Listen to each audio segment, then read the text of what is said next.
বলো না জান, আমার মনের ক্লান্তি দূর করো। আমার কোনো ভুল হয়েছে নাকি অন্য কোনো কারণ বলো। সারা একটু পর পর ফুপিয়ে উঠছে। শুভ্র সেদিকে তাকিয়ে সারার দুই বাহুতে শুভ্র হাত রাখলো, তারপর বলল, বলো না পিচ্চি পাখি, প্রমিস করেছি তো।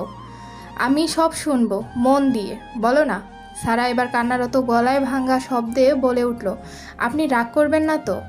শুভ্র বুঝলো গুরুতর কিছু হয়েছে, তাই সে সারাকে সাহস জুগাতে বলে উঠল, না জান, আমারে বিশ্বাস করো তুমি। তুমি এবার বলো প্লিজ। শুভ্রর কথায় সারা ভরসা খুঁজে পেল, তাই এবার কান্নারত কণ্ঠে বলে উঠল, আপনি অরুকে কেন আমার থেকে দূরে সরাই দিলেন? আমি অরুর আসল আম্মু না তাই? আপনি কেন বলেছেন আমি অরুকে মেরে ফেলবো? আপনি এত নির্দয় কেন? আমারে দেখে আপনার এমন মনে হলো? বলেই হু হু করে কেঁদে উঠল ছাড়া। শুভ্র স্তম্ভিত হয়ে গেছে। ছাড়ার কথায় যেন সে পুরো পাথর হয়ে গেছে। ছাড়া কি বলছে এগুলো? শুভ্র আর কিছু ভাবল না, সারাকে বলে উঠল, কে বলেছে এগুলো? আমি বলেছি? বিশ্বাস করো, আমি এগুলো বলি নাই। সারা কান্না করতে করতে শুভ্রর দিকে তাকালো, তারপর মাথা নিচু করে নিয়ে বলল, তাহলে শান্তা আপু যে বলল আমি এতিম বলে শুধু এখানে এনেছেন, নয়তো আনতেন না? আমার আব্বু আম্মু নেই বলে এখানে রেখেছেন দয়া দেখিয়ে। আপনি নাকি অরুকে নিয়ে ভয় পান, তাই আমার থেকে অরুকে সরিয়ে মায়ের কাছে দিয়েছেন। ওই জন্যই মা আর অরুর কাছে আমাকে বেশি যেতে দেন না। আমি কি করেছি আপনার?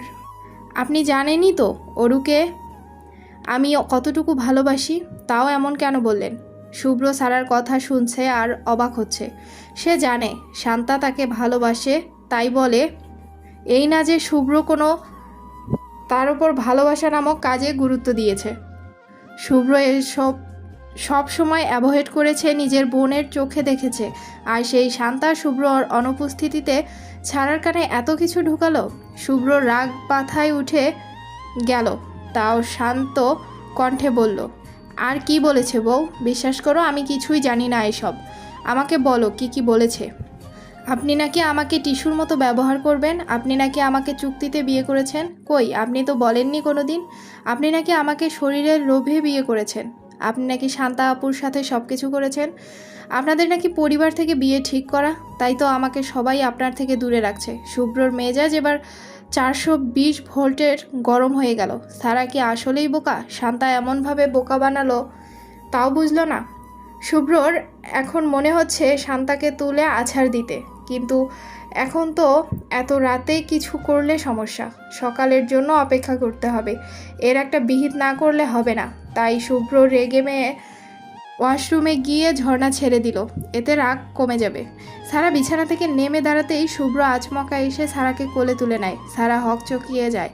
শুভ্র ওয়াশরুমে ঢুকে দরজা লাগিয়ে দেয়, তারপর সারাকে নামিয়ে ভিজতে থাকে দুজনে। মুহূর্তে ছাড়া ভিজে চুপসে গেল, পরনের কামিজটাও শরীরের সাথে আঁকড়ে গেছে। শুভ্রর বুকের সাথে লেগে আছে ছাড়া। শুভ্র চুপচাপ দাঁড়িয়ে আছে ঝর্ণার নিচে।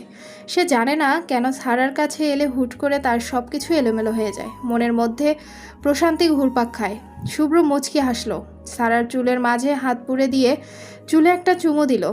সারা মৃদু কেঁপে উঠল, নিঃশ্বাস তার বন্ধ হয়ে আসছে কান্নার জন্য। শুভ্র বুঝলো, তোয়ালে দিয়ে ছাড়াকে মুছে দিয়ে ড্রেসিং টেবিলের সামনে আসলো।